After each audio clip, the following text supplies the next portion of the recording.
మత్తయి రాసిన శుభవార్త 6వ అధ్యాయం 25వ వచన భాగం. అందువలన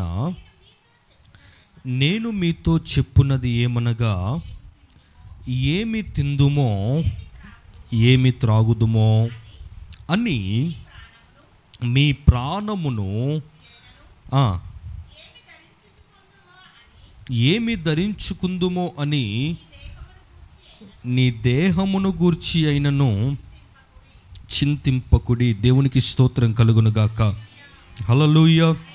ఒకసారి ఈ మాటలు బిగ్గరగా నాతో చెప్పండి.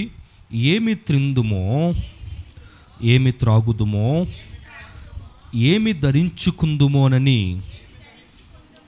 చింతింపకుడి. Praise the Lord. హల్లెలూయా. ఏం చేయకూడదట? మనం చింతింపకుడి అనే మాటను మనం ఇక్కడ చూస్తూ ఉన్నాం. అన్ని పాపాల కంటే భయంకరమైన పాపం ఏంటో తెలుసా? చింత. Praise the Lord. హల్లెలూయా. పాపములో భయంకరమైన పాపము చింత. దేవుడు మాట్లాడుతూ అంటున్నాడు, ఏమి తిందుమో ఏమి త్రాగుదుమో ఏమి ధరించుకుందుమోనని మీరేం చేయొద్దట? చింతింపకుడి, చింతపడకుడి అనే మాట ఇక్కడ రాస్తూ ఉన్నాడు. మనందరం వింటూ ఉన్నాం. మత్తయి రాసిన శుభవార్త 5వ అధ్యాయం నుండి 7వ అధ్యాయం వరకు యేసుక్రీస్తు ప్రభువారు ఆయన కొండ మీద ఒక ప్రసంగం చేసినట్టుగా దేవుని వాక్యంలో మనం చూస్తూ ఉన్నాం. దీన్ని ఇంగ్లీష్లో సెర్మన్ ఆన్ ది మౌంట్ అని పిలుస్తూ ఉంటారు. అంటే కొండ మీద దేవుడు చేసిన ప్రసంగము, మాటలు. సర్వ ప్రపంచానికి యేసుక్రీస్తు ప్రభువారు ఒక దివ్యమైన ఆదర్శప్రాయమైన మాటలను ఆయన అందించారు. ఇక్కడ ఈరోజు నిలబడి వాక్యం చెప్తున్న నాతో సహా అనేక మంది క్రైస్తవ ప్రజలకు ఈ కొండ మీద ప్రసంగం అనేది ఒక ఆదర్శప్రాయంగా ఉందన్నమాట. ప్రపంచంలో ఎస్పెషల్లీ భారతదేశంలో ఫ్రీడమ్ ఫైటర్ ఒక ఆయన ఉన్నాడు. ఆయన పేరు మహాత్మా గాంధీ గారు. తెలుసా? ఎవరు చెప్పండి? మన ఇంటి ముందు ఉంటాడు ఆయన. కాదు, మహాత్మా గాంధీ గారు అని మనకు స్వాతంత్రాన్ని తీసుకొచ్చిన వాళ్ళల్లో ఒక మేజర్ క్యారెక్టర్ అనమాట. చాలా వినూత్నంగా పోరాడి 1947లో ఆగస్టు 15న మన భారతదేశానికి స్వాతంత్రాన్ని తీసుకుని వచ్చారు. ఆయనతో పాటు చాలామంది ఉన్నారు. అయితే ఒకరోజు మహాత్మా గాంధీ గారు ట్రైన్లో ప్రయాణం చేస్తున్నప్పుడు మనలాంటి ఒక ఆయన ఎదురు కూర్చొని, గాంధీ గారు మీరు ఏ దేవుణ్ణి ఎక్కువగా మీరు ప్రేమిస్తారంటే, గాంధీ గారు చెప్పిన మాట ఏంటో తెలుసా? నేను యేసుక్రీస్తు ప్రభువారిని ఎక్కువగా ఇష్టపడతాను. I love Jesus, I love God, I admire Jesus at God. దేవుణ్ణి, యేసుక్రీస్తు ప్రభువుని నేను దేవునిగా అడ్మైర్ చేస్తాను. యేసుక్రీస్తు ప్రభు అంటే నాకు చాలా ప్రేమ అని చెప్పాడట. ఆ వ్యక్తి అడిగాడు, ఎందుకండి యేసుక్రీస్తు ప్రభువారంటే మీకు అంత ప్రేమ అంటే, ఆయన చేసిన కొండ మీద ప్రసంగం నేను చదివిన తర్వాత, దేవుని వాక్యాన్ని నేను చదివిన తర్వాత నా జీవితం మారింది.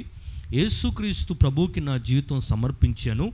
ఆయన మాట్లాడిన మాటలు ఏవైతే ఉన్నాయో అవి నా జీవితాన్ని బహుగా ప్రభావితం చేశాయని ఆ మాటలు ఆయన చెప్పి ఉన్నారు. గాంధీ గారికి మాత్రమే కాదు, చాలామందికి ఈ వాక్యాలు ఎంతో దీవెనకరంగా ఉంటాయి. చాలాసార్లు మనం వింటూ ఉంటాం, ఎందుకు ప్రభువారు కొండ మీద ఎక్కి ప్రసంగం చేయవలసి వచ్చింది, కింద ఆయనకు ప్లేస్ లేదంటే, ఈరోజు మందిరాల్లో బలిపీఠం మనం చూస్తాం. బలిపీఠం ఎందుకు చెప్పండి? ఎత్తైన ప్రదేశం, అందరికీ కనబడతాం, అందరికీ విజిబుల్గా ఉంటుందని చెప్పి బలిపీఠము ఎలా అయితే ఈరోజు వాడుతూ ఉన్నామో, ఆనాటి కాలంలో మరి ఇటువంటి బలిపీఠాలు కట్టడానికి అవకాశం లేదు. కాబట్టి ఎవరికైనా బోధ చేస్తున్నప్పుడు ఎత్తైన ప్రదేశాలను ఏర్పరుచుకునేవారు. అందుకే యేసుక్రీస్తు ప్రభువారు ఒక కొండ మీద కూర్చొని అందరికీ అందుబాటులో ఉండే విధంగా, అందరికీ కనబడే విధంగా ఆయన ఈ ప్రసంగాన్ని చేసినట్టుగా మనం చూస్తూ ఉన్నాం. మాట్లాడుతూ ఏమన్నాడంటే, మీరు చింతింపకుడి, ఏమి త్రిందుమోనని ఏమి త్రాగుదుమోనని ఏమి ధరించుకుందుమోనని మన ప్రాణాన్ని గురించి మనం ఏం చేయకూడదట? చింతించొద్దు అని యేసుక్రీస్తు ప్రభువారు చెప్పారు. ఎందుకు యేసుక్రీస్తు ప్రభువారు ఈ మాట చెప్పవలసి వచ్చిందంటే, ఆనాటి కాలంలో అనేక మంది ప్రజలు చింతలో జీవిస్తూ ఉన్నట్టుగా ఈనాటి కాలంలో కూడా చాలామంది ఏదో ఒక రకమైన చింత, ఏదో ఒక రకమైన ఆందోళన, ఏదో ఒక భయం, ఏదో ఒక బెదురు, ఏదో ఒక విధానంలో కుటుంబ పరంగా కొంతమంది చింతపడుతూ ఉంటారు. సమస్యలను చూసి చింతించేవారు కొంతమంది ఉన్నారు, అనారోగ్యాన్ని బట్టి చింతించేవారు కొంతమంది ఉన్నారు. రేపు నా భవిష్యత్తు ఏంటి, నా ఫర్దర్ ఎలా, నా ఫ్యూచర్ ఏంటి, ఈరోజు నేను సంపాదించేది కొంచెమే, ఈ కొంచెం సంపాదనలోనే నా కుటుంబాన్ని ఎలా నేను పోషించాలి, ఎలా నేను నడిపించాలి, ఎలా నా జీవితాన్ని ముందు కొనసాగించాలని రకరకాలైన విధానాల్లో చాలామంది చింతపడుతూ ఉంటారు. అయితే ఈ రాత్రి దేవుడు ధైర్యవంతంగా ఒక మాట మాట్లాడుతూ అంటున్నాడు, నీ చింత ఏదైనా ప్రభువు మీద వేయి, ఈ రాత్రి ఆయన నీ భారాన్ని ఆయన మోయబోతున్నాడు. దేవునికి స్తోత్రం కలుగునుగాక. హల్లెలూయా.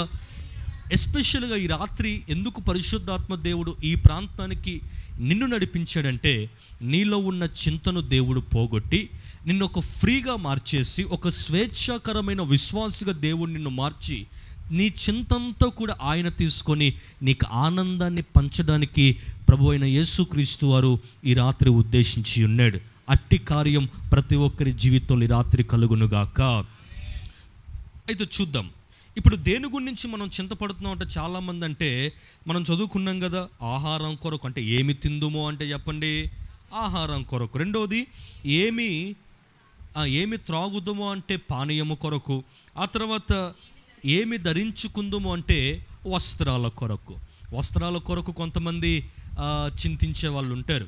అంటే కొంతమంది చింత ఎలా ఉంటుందో తెలుసా, ఏదన్నా ఫెస్టివల్స్ వస్తుంటే ఏదైనా శారీ కొనుక్కోకపోతే అదొక చింత. ఇప్పుడు చింతిస్తారంటే సౌత్ ఇండియా షాపింగ్ మాల్ పోలేదని చింతపడుతున్నారని దేవుడు చెప్పాడా? లేదా చెన్నై షాపింగ్ మాల్ పోలేదు కదా ఆ చింత గురించి దేవుడు చెప్తున్నాడా? కాదు. కొంతమంది పేదరికంలో ఉండి నేను ఏం కట్టుకోవాలి, నా స్థితిగతులు ఎలా అని చెప్పి కొంతమంది చింతిస్తూ ఉంటారు. కొంతమంది ఆహారం కోసం బాధపడేవారు. దేవుని మహాకృపను బట్టి పోయిన సంవత్సరము డిసెంబర్ మాసంలో మన పరిచర్య తరపు నుండి కొంతమందికి ఆహారాన్ని డిస్ట్రిబ్యూట్ చేయడానికి దేవుడు కృపనిచ్చాడు. మీకు యూట్యూబ్లో ఆ వీడియో కూడా అప్లోడ్ చేసి ఉన్నారు. ఇంకెవరైనా చూడకపోతే ఇంటికి వెళ్ళి చూడండి. అనేక మంది ఇంచుమించు 100 మెంబర్స్కి ఫుడ్ మనం డిస్ట్రిబ్యూట్ చేస్తున్నప్పుడు ఎంతోమంది ఆహారం లేక, అప్పటికే వారం రోజుల పాటు ఆహారం లేక ఏడుస్తూ ఉంటే, ఒక్కసారి అలా ఫుడ్ డిస్ట్రిబ్యూట్ చేసేసరికి వాళ్ళలో ఒక సంతోషం ఏంటో తెలుసా? అబ్బా, ఎక్కడి నుంచో వచ్చారు, మా కడుపులు ఏం చేశారు, నింపారని చెప్పి వాళ్ళల్లో ఒక ఆనందం, ఒక సంతోషం. కొంతమంది ఆహారం లేక చింతపడేవారు, పానీయము లేక చింతపడేవారు కొంతమందిని మనం చూస్తూ ఉన్నాం. ఇంకా కొంతమంది దేనికి చింతిస్తారట చూడండి ఒకసారి. మార్కు రాసిన శుభవార్తలో మనం చూస్తాం, 4వ అధ్యాయం 38వ వచన భాగం చదవండి ఒకసారి. మార్కు రాసిన శుభవార్త 4వ అధ్యాయం.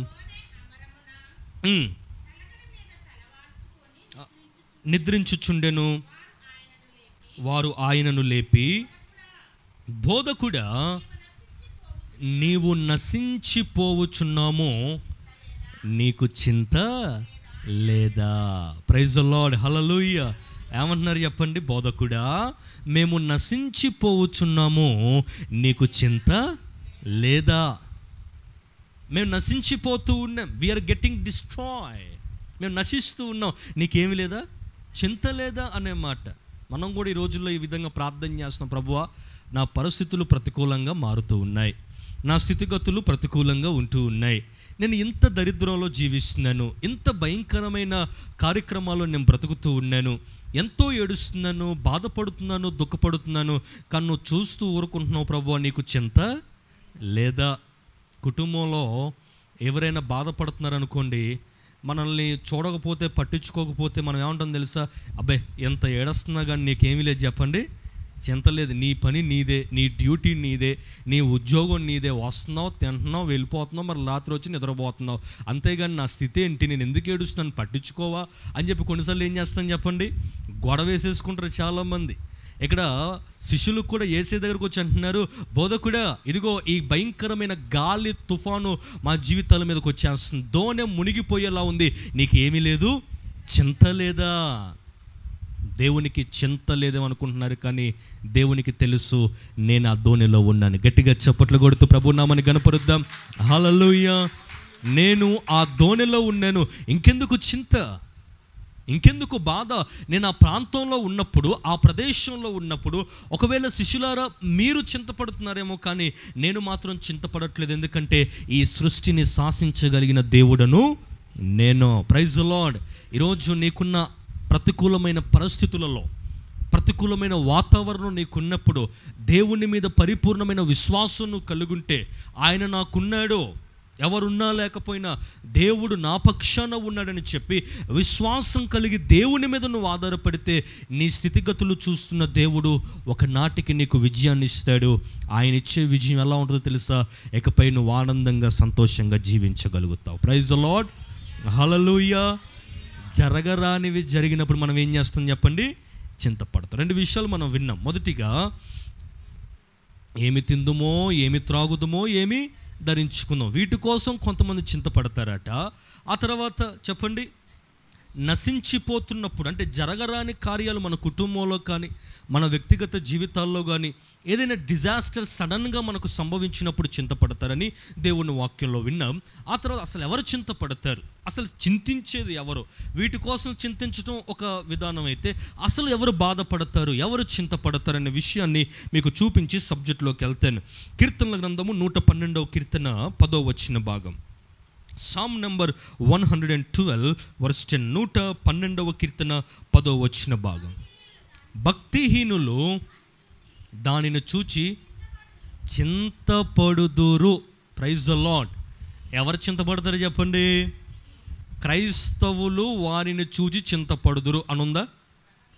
లేకపోతే ప్రార్థనా పరులు వారిని చూసి చింతపడుదురు అనుందా? లేకపోతే దేవుని వాక్యాన్ని పఠించేవారు చింతపడతారని అక్కడ రాసిందా? లేదు. దేవుని వాక్యం క్లియర్గా మెన్షన్ చేస్తున్న మాట, భక్తిహీనులు వాటిని చూచి ఏం చేస్తారట? చింతపడుదురు అనే మాట. అంటే భక్తిహీనులు చింతపడతారు. దేవుని బిడ్డలంగా మనం ఏం చేయకూడదు చెప్పండి? ఇప్పుడు చింతించకూడదు. భక్తిహీనులు ఎందుకు చింతపడతారంటే వారు లోకం మీద ఆధారపడతారు కాబట్టి, లోక సంబంధమైన విషయాల మీద వారు ఆనుకుంటారు కాబట్టి, లోకం మీద వారు దృష్టి పెడతారు కాబట్టి, లోకం వారిని ఏం చేస్తుందంటే అవమానపరుస్తుంది, లోకము వారిని డిగ్రేడ్ చేస్తుంది, లోకము వారి స్థాయిని తగ్గిస్తుంది, లోకము వారిని బాధ పెడుతుంది, లోకము వారి సంపాదన దోచుకుంటుంది, లోకము వారికున్న ఆనందాన్ని సంతోషాన్ని ప్రక్కన పెడుతుంది. కాబట్టి లోకాన్ని ఆశ్రయించిన భక్తిహీనులు చింతపడతారు. కానీ యేసయ్యను ఆశ్రయించిన క్రైస్తవులమైన మనము ఏనాడు చింతింపకుండుముగాక. హల్లెలూయా, ప్రైజ్ ది లార్డ్, హల్లెలూయా. భక్తిహీనులు అంటే అర్థం ఏంటి చెప్పండి?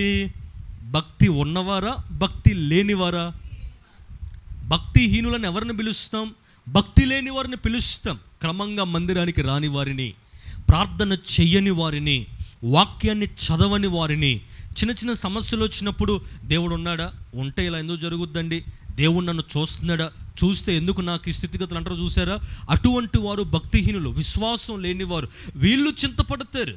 కానీ దేవుని బిడ్డలమైన మనం, క్రమంగా దేవుని మందిరానికి వచ్చే మనం, ప్రార్థిస్తున్న మనం, దేవుని సంస్కరణ బల్ల కార్యక్రమంలో చేయివేస్తున్న మనం, క్రమంగా దశమ భాగాన్ని దేవునికి ఇస్తున్న మనం, కృతజ్ఞత అర్పణలు దేవునికి అర్పిస్తున్న మనము ఏనాడు కూడా చింతపడకూడదు. ఎందుకంటే మనకు నమ్మకమైన దేవుడు ఒక ఆయన ఉన్నాడు. ఆయనే మన ఆరాధ్య దైవమైన యేసుక్రీస్తు ప్రభుల వారు. ప్రైజ్ ది లార్డ్, హల్లెలూయా, హల్లెలూయా. ఎవరు చింతపడతారట చెప్పండి? ఎవరు చింతపడతారట? ఇంకొక మాట కూడా చూపిస్తాను. అన్యజనులు చింతపడతారు అనే మాట మత్తయి రాసిన శుభవార్త 6వ అధ్యాయం 31వ వచన భాగం. కాబట్టి ఏమి తిందుమో చింతింపకుడి. చూడండి, అన్యజనులు వీటి విషయమై ఏం చేస్తారట వారు? అంటే ఇప్పుడు ఒక మాట చెప్తాను. చింతపడేవారు ఎవరంటే, మొదటిగా మనం ఏమని విన్నాం? భక్తిహీనులు చింతపడతారు. రెండవది, అన్యజనులు ఏం చేస్తారట? చింతపడతారట. ఎందుకంటే వాళ్ళకు తెలుసు, మేము నమ్ముకున్న దేవుడు సృష్టికర్త కాదని వారికి తెలుసు. అన్య కార్యక్రమాల్లో వారు జీవిస్తూ ఉంటారు. నిజ దేవుణ్ణి ప్రక్కన పెట్టేవారు. మన దేవునికి ఒక పేరుంది, ఆయన సర్వసంపదల గని. సర్వసంపదల గని, వెండి బంగారాల గని అని పేరు లేదు దేవునికి. లేకపోతే కేవలం ధనగని అని లేదు. లేకపోతే ముత్యాల గనులు కొన్ని ఉంటాయి, వజ్రాల గనులు కొన్ని ఉంటాయి. ఈ విధంగా దేవుని గురించి చెప్పలేదు. కానీ సర్వ సంపదల గని అంటే ఇది ఉంది ఇది లేదు అంటానికి అవకాశం లేదు. మనం ఏదైనా పేరు పెడితే ఖచ్చితంగా దేవుని సమృద్ధిగా మనకి ఏం చేస్తుంది, లభిస్తుంది. ఇప్పుడు మనం అన్యజనులం కాదు, యేసు రక్తంలో కడగబడిన విశ్వాసులం కాబట్టి మనం ఏనాడు కూడా ఏం చేయకూడదట, చింతింపకూడదు. మూడో విషయం కూడా నేను చెప్పి సబ్జెక్ట్లోకి వెళ్తాను. ఎవరు చింతపడతారంటే సామెతల గ్రంథం 23వ అధ్యాయం 29వ వచనం. ఇది విచిత్రంగా ఉంటుంది కొంచెం. సామెతల గ్రంథం 23వ అధ్యాయం 29వ వచన భాగం. ఎవరికి శ్రమ, ఎవరికి దుఃఖము, ఎవరికి జగడములో, ఎవరికి చింత, ఎవరికి హేతువు లేని గాయములో, ఎవరికి మందదృష్టి, ద్రాక్షారసముతో ప్రొద్దుపుచ్చు వారికే కదా. ప్రైజ్ ది లార్డ్, హల్లెలూయా. ఎవరట వీళ్ళు చెప్పండి? ద్రాక్షారసముతో అంటే మన భాషలో చెప్పాలంటే త్రాగుబోతులు. ఎవరు చెప్పండి? ఏ బోతులు వీళ్ళు చెప్పండి? త్రాగుబోతులు, తిండిబోతులు, వదరబోతులు. ఏమండి వీళ్ళందరూ ఉంటారు చూసారా, వీళ్ళకి చింత అనే మాట దేవుని వాక్యంలో చూస్తూ ఉన్నాం. త్రాగుబోతులకు చింత ఏంటో తెలుసా? వాడికి సాయంకాలం అయ్యే లోపల చక్కగా ఒక 1000 రూపాయలు, 1500, 2000 రూపాయలు కావాలి. ఎందుకు? త్రాగడానికి. అవి లేకపోతే వాడికి ఏం చెప్పండి, ఆ రోజంతా చింత, ఆందోళన, బాధ. వాడి బాధ ఏంటంటే నా కుటుంబం ఏంటి అని కాదు, నా జీవితం ఏంటి అని కాదు, నా స్థితి ఏంటి అని కాదు. ఈరోజు సాయంత్రం కల్లా నాకేం కావాలా? లెక్కర కావాలి, ఒక మందు కావాలి, ఒక త్రాగుబోతులు ఒక 10 మంది నా చుట్టూతో చేరాలి. ఏంటి? నాతో పాటు కలిసి వాళ్ళు కూడా ఏం చేయాలా? త్రాగాలి. ఇది వాడి చింత. ఎవరు దొరుకుతారా కంపెనీకి, ఎవరు వాడి చుట్టూ కూర్చొని కంపెనీ ఇస్తారని చెప్పి వీడి ఆలోచనలు, వీడి చింతంతా ఏంటంటే ఈ పనికిమాలిన బ్యాచ్ అంతా కూడా అరేంజ్మెంట్ చేసుకోవడానికి చింతపడుతూ ఉంటాడు. అయితే దేవుడు సెలవిస్తూ ఉన్నాడు, లోకస్తులు చింతపడతారు, పాపిష్టి వారు చింతపడతారు, త్రాగుబోతులు చింతపడతారు, వేషధారులు చింతపడతారు, లోకంలో జీవించే జనాంగం చింతపడుతుంది, కానీ క్రీస్తు బిడ్డలు మాత్రం ఏనాడు చింతింపరు. ప్రైజ్ ది లార్డ్, హల్లెలూయా. ఏమి తిందుమో, ఏమి త్రాగుదమో, ఏమి ధరించుకుందుమో అని మీరు చింతపడొద్దు. ఎందుకంటే ఆకాశ పక్షులను చూడుడి, అవి విత్తవు, కోయవు, కొట్లలో కూర్చుకునవు, వాటికంటే మీరు శ్రేష్ఠులు కాదా? గట్టిగా చప్పట్లు కొడుతూ ప్రభు నామానికి మహిమ పరుద్దాం. హల్లెలూయా. ఆకాశ పక్షుల కంటే మీరు శ్రేష్ఠులు. వాటిని చూడండి, అవి విత్తవు, అవి ఎక్కడ కోయవు, కొట్లలో గూడుల్లో కూర్చుకోవు, కానీ వాటికంటే మీరు శ్రేష్ఠులు. అవి కూర్చుకోపోయిన వాటికి ఆహారం ఇస్తున్నానే, మరి మీకు ఇవ్వలేనా? నా స్వరూప్యంలో కలుగజేసుకున్నాను కదా, నా పోలికలో సృష్టించుకున్నాను కదా, నా దేహ దారుణ్యములో కలుగజేసి ఉన్నాను కదా. వాటికంటే శ్రేష్ఠులు మీరు. మిమ్మల్ని ఎలా పోషించాలో, ఎలా ఆదరించాలో, ఎలా ప్రేమించాలో, ఎలా నడిపించాలో, కుటుంబాలను ఎలా కట్టాలో సమస్తము నా దేవునికి తెలుసు అని ఈ రాత్రి వాగ్దాన పూర్వకంగా దేవుడు మాట్లాడుతూ ఉన్నాడు. కృప కలుగును గాక, కృప కలుగును గాక. హల్లెలూయా. రైట్. ఇప్పటి వరకు చెప్పిన పాయింట్స్ చెప్పండి. మొదటిగా దేనికోసం చింతపడతారట? ఏమి తిందుమా, ఏమి త్రాగుదుమా, ఏమి ధరించుకుందుమా. ఆ తర్వాత చెప్పండి చెప్పండి చెప్పండి. వీటి కోసం జరగరాంది ఏదైనా జరిగితే ఏం చేస్తాం మనం? శిష్యులు ఇందాక చెప్పాను కదా, మేము నశించిపోతున్నాం, నీకు చింత లేదా అంటే జరగరాని ఏదైనా జరిగినప్పుడు మనం చింతిస్తాం. అసలు ఎవరు చింతపడతారంటే 3 విషయాలు చెప్పాను. భక్తిహీనులు, అన్యజనులు, త్రాగుబోతులు. ఇప్పుడు వీరు చింతపడతారు. అయితే క్రైస్తవులముగా, దేవుని బిడ్డలముగా మన జీవితాంతం మనం చింతపడకుండా ఆనందంగా బ్రతకాలంటే ఏం చేయాలో చెప్పి ముగిస్తాను. మొదటిగా, దేవుని మీద ఆధారపడిన వారు చింతింపరట. స్తోత్రం చెప్పండి. ఎవరి మీద ఆధారపడిన వారు? పేతురు రాసిన మొదటి పత్రిక 5వ అధ్యాయం 7వ వచన భాగం. త్వరగా. గనుక ఆయన మిమ్మును గూర్చి చింతించుచున్నాడు గనుక మీ చింత యావత్తు ఆయన మీద వేయుడి. దేవునికి స్తోత్రం కలుగునుగాక. హల్లెలూయా. మనల్ని గూర్చి ఆయన ఏం చేస్తున్నాడట? మనమేమో ఈ లోక సంబంధమైన విషయాల గురించి చింతపడుతున్నాం. నా జీవితం ఎట్లా, నా స్థితిగతులు ఎట్లా, నా బ్రతుకు ఎట్లా, నా పొజిషన్ ఎట్లా, నా భవిష్యత్తు ఎట్లా, మనం వీటి కోసం చింతపడుతున్నాం. అయితే దేవుడు ఏం చేస్తున్నాడు తెలుసా? మన కోసం ఆయన ఏం చేస్తున్నాడట? చింతిస్తూ ఉన్నాడట. దేవుని చింత ఏంటో తెలుసా? మనం ఇంకా ఆయన కోసం బ్రతకాలని, ఇంకా ఎక్కువగా ప్రార్థన చేయాలని, ఇంకా ఎక్కువగా దేవుని సన్నిధిలో కొనసాగాలని, ఇంకా ఎక్కువగా దేవుని సాక్షి బిడ్డలంగా జీవించాలని, ఇంకా దేవుని హత్తుకోవాలని, ఇంకా దేవునికి మనం సరెండర్ అయిపోవాలని చెప్పి దేవుడు మన కోసం ఇంకా ఆశపడుతున్నాడు, చింతిస్తూ ఉన్నాడు. అయితే దేవుడు మాట్లాడుతున్న మాట, నీ చింత నా మీద వేయి, నా మీద ఆధారపడు, నిన్ను నేను పూర్ణ శాంతి గలవానిగా చేస్తాను. దేవునికి స్తోత్రం కలుగును గాక. హల్లెలూయా. యేసుక్రీస్తు ప్రభువారు ఈ లోకంలో ఉన్నప్పుడు ఒక అద్భుతమైన మాట రాశారు. అదేంటో తెలుసా? నీ భారము, చెప్పండి, ఎవరి మీద మోపాలట? ఆయన ఏం చేస్తాడట? నిన్ను, చెప్పండి. దేవుడు ఏం చేస్తాడు? మనల్ని ఆదుకుంటాడు. ఇంకో చోట ప్రభు మాట్లాడుతూ అంటాడు, ప్రయాసపడి భారం మోస్తున్న సమస్త జనులారా నా యొద్దకు రండి, నేను మీకు ఏం చేస్తాను? విశ్రాంతి కలుగ చేస్తాను. దేవునికి స్తోత్రం కలుగును గాక. హల్లెలూయా. నా యొద్దకు రండి, come to me, I will give you peace. నేను మీకు శాంతిని ఇస్తాను, నేను మీకు సమాధానం ఇస్తాను, నేను మీకు నెమ్మదినిస్తాను. నా యొద్దకు రండి, చింతపడకండి అని యేసుక్రీస్తు ప్రభు వారు చెప్పారు. ప్రపంచంలో ఒక పుస్తకం బాగా వైరల్ అయిపోయింది, ద పిలిగ్రిమ్స్ ప్రోగ్రెస్ అని, యాత్రికుని ప్రయాణం అని ఒక పుస్తకం. దాంట్లో ఒక యాత్రికుడు ఉంటాడు, జాన్ బన్యన్ అని ఒక రైటర్, ఆయన రాశాడు. ఆయన తనకు తాను యాత్రికునిగా సంబోధించుకున్నాడు. ప్రయాణం అయిపోతూ ఉంటాడు, ఇల్లు వదిలిపెట్టేస్తాడు. భార్య దగ్గరికి వెళ్ళమ్మా, నాకు మనశ్శాంతి లేదు, ఆనందం లేదు, సంతోషం లేదు, పాప భారముతో నేను బాగా చింతిస్తున్నాను, రకరకాలైన చింతలు నా జీవితంలో ఉండటం ద్వారా ఆనందం లేక బ్రతుకుతూ ఉన్నానమ్మా అని చెప్పి ఏడుస్తూ, నాకు ఈ ఇల్లు వద్దు, నాకు నువ్వు కూడా వద్దు, ఏమీ వద్దు, నాకు ఏ దేవుడైతే నా చింతను పోగొడతాడో, ఆనందాన్ని ఇస్తాడో, సమృద్ధిని ఇస్తాడో ఆ దేవుని దగ్గరికి నేను వెళ్తున్నానని చెప్పాడట. ఏమండి, ఏంటండి, నేను ఉన్నాను కదా, నాతో పాటు హ్యాపీగా ఉండొచ్చు కదా అంటే, నువ్వు ఇచ్చే ఆనందం నాకు వద్దు, అసలు నాకు శాశ్వతమైన ఆనందం కావాలని చెప్పి ఇంటి నుండి బయలుదేరి ప్రయాణం ప్రారంభించి వెళ్ళిపోతూ ఉంటాడు.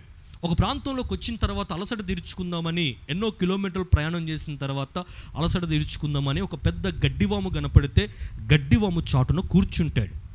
ఏడుస్తాడు, దుఃఖపడతాడు. ఎంతోమందిని కలిశానే నా ప్రయాణంలో, ఎంతోమంది నాకు కలిశారు కదా, ఎవరు నాకు ఆనందం ఇవ్వలేకపోయారు, ఎవరు నాకు సంతోషం ఇవ్వలేకపోయారు, నా బాధ, నా స్ట్రెస్ అంతా కూడా, నాకున్న భయంకరమైన ఒత్తిడి ఎవరు తీర్చలేకపోయారు, అసలు నాకు ఇక ఆనందం రాదా, చచ్చిపోవటమే నాకు మేలా అని చెప్పి గడ్డివాము దగ్గర కూర్చొని ఏడుస్తూ ఉంటాడు.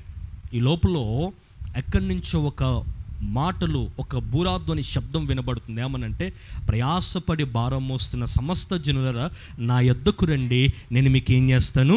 విశ్రాంతిని ఇస్తాను, మీ చింతను పోగొడతాను, మీ మనాదును పోగొడతాను, మీకున్న అనారోగ్యాన్ని పోగొడతాను, మీకున్న ఆర్థిక సమస్యలు పోగొడతాను. ఇదిగో నేనే నిజదేవుడైన యేసుక్రీస్తు ప్రభువును, నా యొద్దకు మీరు రండని చెప్పి బురాధ్వని శబ్దం వినబడుతుంటే ఇతనిలో ఒక రియలైజేషన్ స్టార్ట్ అయిపోయింది. నిజంగా యేసు ప్రభు నిజమైన దేవుడా? అనేక మంది చెప్పారే ఈయన అమెరికా వాళ్ళ దేవుడని, ఇంగ్లాండ్ దేశానికి సంబంధించిన దేవుడని, బ్రిటిష్ వారి దేవుడని, లేకపోతే ఆ దేవుడు ఈ దేవుడు ఆ మతస్థుల దేవుడని చెప్పి యేసుక్రీస్తు ప్రభు గురించి చెప్పారు.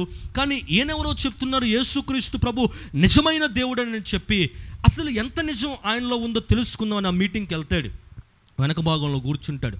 లాస్ట్ సీట్లో కూర్చున్న తర్వాత మాటలు వినటం ప్రారంభించాడు. దేవుని సేవకుడు చెప్పే ప్రతి మాట అతని జీవితంలో ఉన్న ప్రతి ప్రశ్నకు సమాధానం ఇస్తూ ఉంది. Each and every question that he had, pastor is giving answer for his question. దేవుని సేవకుడు దేవుని మాటల చేత సమాధానం ఇస్తూ ఉంటే ఆ మాటలు అంగీకరించాడు. మోకాళ్ళేసాడు, నిలువ మోకాళ్ళేసి పశ్చాత్తాపముతో తన జీవితం యేసయ్యకి సమర్పించాడు.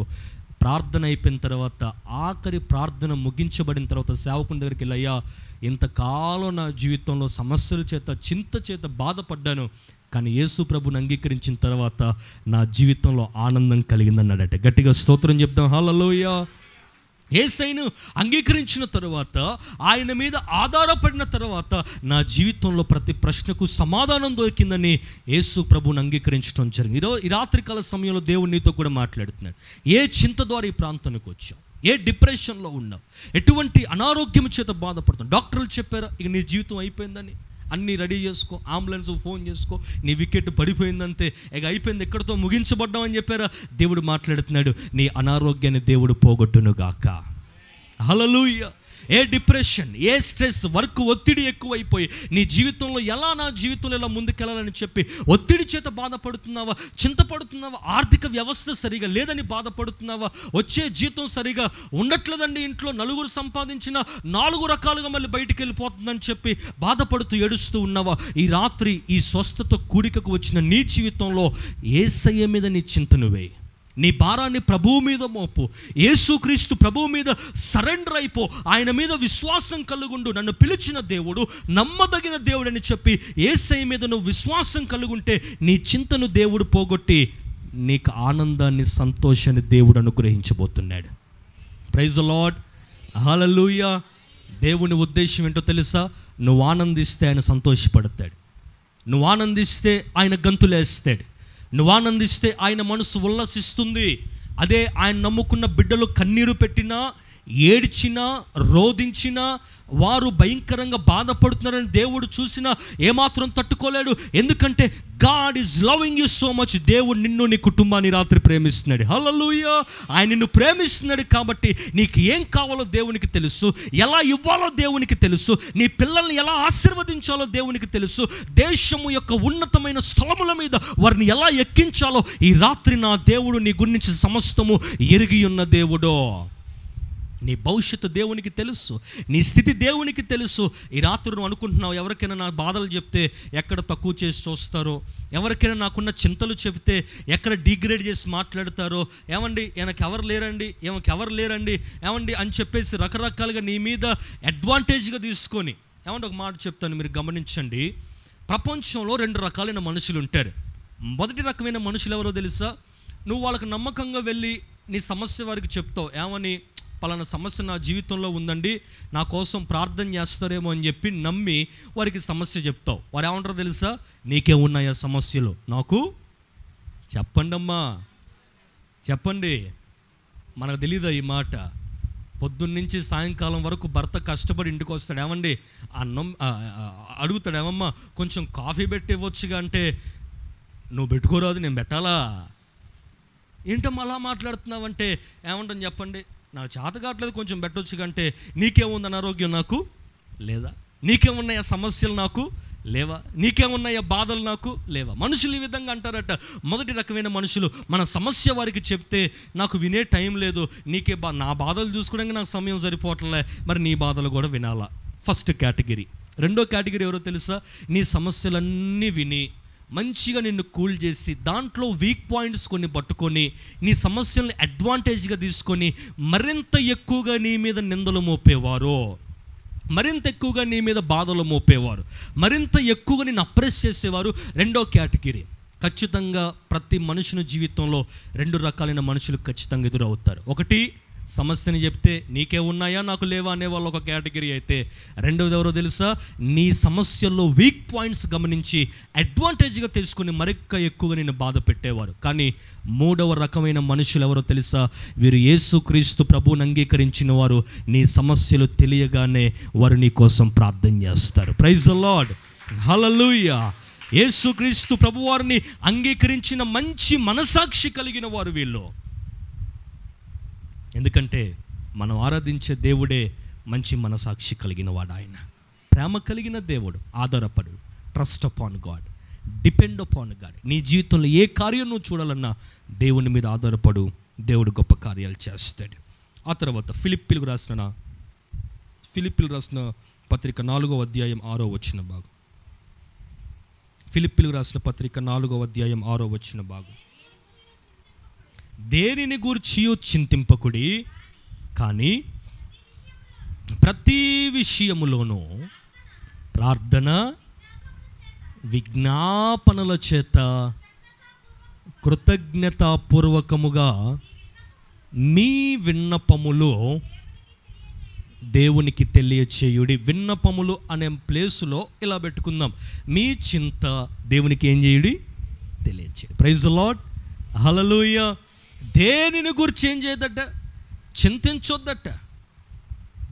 దేనిని గూర్చి బాధపడొద్దు, నీ చింత యావత్తు విజ్ఞాపనల చేత, చెప్పండి దేని చేత, ఇంకా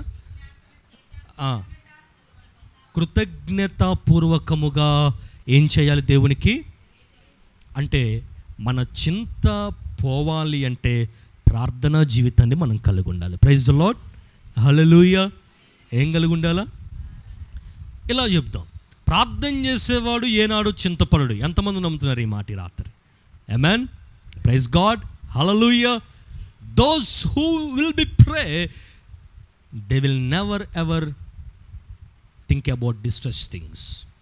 ఏ విషయాల్లో కూడా వారు చింతపడరో, బాధపడరు. ఎందుకంటే వారి ధైర్యం ఏంటో తెలుసా? ప్రార్థన. వారి బలం ఏంటో తెలుసా? ప్రార్థన. దేనిని గురించి అధైర్యపడరు, దేనిని గురించి చింతపడరు, వారు దేవుని మీద ఆధారపడి జీవిస్తారు. ప్రార్థన అంటే, ప్రార్థనలో ఏముంటుంది చెప్పండి? స్తుతి అనేది ఉంటుంది. స్తుతి స్తోత్రం, స్తుతి స్తోత్రం, ఇది ప్రార్థనలో ఒక భాగం కదా. ఇప్పుడు స్తుతి ఏం చేస్తుందో తెలుసా? మన స్థితిని మార్చేస్తుంది. ప్రైజ్ ది లార్డ్, హల్లెలూయా. ఏ అనారోగ్యం నీ జీవితంలో ఉన్నా, ఏ ఆర్థిక సమస్య నీ జీవితంలో ఉన్నా, మోకరించి ప్రభువుకి చెప్పాలి, ప్రార్థన చేయాలి. ప్రార్థించేవాడు ఏనాడు కూడా ఓడిపోడండి. ఈ రోజుల్లో చాలామంది ఓడిపోతున్నారు, ఉద్యోగ ప్రాంతాల్లో ఓడిపోయేవారు. మొన్న ఒక సహోదరుడు ఫోన్ చేసి మాట్లాడుతుంటున్నాడు, బ్రదర్ నా జీవితంలో ఇది ఒక 80వ 85వ ఇంటర్వ్యూకి వెళ్తున్నాను, ఓడిపోయి వచ్చేస్తున్నాను. ఎన్నిసార్లు ఇంటర్వ్యూకి వెళ్ళినా ఓడిపోయి వచ్చేస్తున్నాను, సెలెక్ట్ అవ్వట్లేదు. చూడండి, ఇలా రకరకాలుగా ఓడిపోయే వాళ్ళు చాలామంది ఉన్నారు. వ్యాపారంలో ఓడిపోయారు, బిజినెస్లో ఓడిపోయేవారు, జీవితంలో ఓడిపోయారు, వివాహ బాంధ్యత్యంలో ఓడిపోయేవారు ఉన్నారు, కుటుంబ పరంగా ఓడిపోయేవారు ఉన్నారు. ఏ రకంగా ఈ రాత్రి నువ్వు ఓడిపోయినా మరలా నీ ప్రార్థన నిన్ను విజయ వీరుడిగా మార్చునుగాక. Praise the Lord. సంఘం ప్రార్థన నీకు బలమైనది, సేవకుని ప్రార్థన నీకు బలమైనది, ఆత్మపూర్ణులైన విశ్వాసుల యొక్క ప్రార్థన నీకు ఎంతో బలమైనది. దేవుని సేవకుల యొక్క ప్రార్థన నీకు, నీ కుటుంబానికి కంచెగా నిలబెడతాడు దేవుడు. ఆమేన్, హల్లెలూయా. ఇటలీ పటాలం అనబడిన పటాలములో చెప్పండి, కొర్నేలి అనబడిన భక్తిపరుడు ఒక ఆయన ఉండెను. ఆయన తన ఇంటి వారితో ఏం చేస్తున్నాడట? సీరియల్ చూస్తున్నాడు అని ఉందా? ఇంటి వారితో కలిసి అరసలు చేసుకుని తింటున్నాడని ఉందా? ఇంటి వారితో కలిసి బొబ్బట్లు తింటున్నాడని ఉందా? ఇంటి వాళ్ళతో కలిసి చెప్పండి నాటుకోడి చారు పెట్టుకొని బాగా దట్టించి తాగుతున్నాడని ఉందా? ఏముంది చెప్పండి అక్కడ? ఇంటి వారందరితో కలిసి గోళీలాట ఆడుకుంటున్నాడని ఉందా? ఇంటి వారందరితో కలిసి ఏం చేస్తున్నాడు? రోజు ప్రార్థన చేస్తున్నాడట. ప్రార్థించే కుటుంబాల్లో గొడవలు ఉండవు, ప్రార్థించే కుటుంబాల్లో గందరగోళం కనబడదు, ప్రార్థించే వారి కుటుంబంలో చింత ఏమాత్రం కూడా మనం చూడలేం. ప్రార్థించే కుటుంబాల్లో ఆనందం ఉంటుంది. ప్రైజ్ ది లార్డ్, హల్లెలూయా. ఆ మధ్య ఒక ఇంటికి గృహదర్శనానికి వెళ్ళాను, లాస్ట్ ఫ్యామిలీ అది. ఈ లోపల నేను వెళ్ళిపోగానే ఆ ఇంట్లో పాకిస్తాన్ ఇండియా వార్ జరుగుతూనే ఉంది, యుద్ధం జరుగుతూనే ఉంది. ఏం జరిగిందమ్మా అని చెప్పి నేను లోపలికి వెళ్ళంగానే, పోనీ పాస్టర్ గారు వచ్చారు మౌనం అయిపోదాం అని అనుకుంటున్నారా? కాదు, నన్ను కూర్చోబెట్టి వాళ్ళిద్దరు ఇంకా దండేసుకుంటున్నారు భార్యాభర్తల్లో.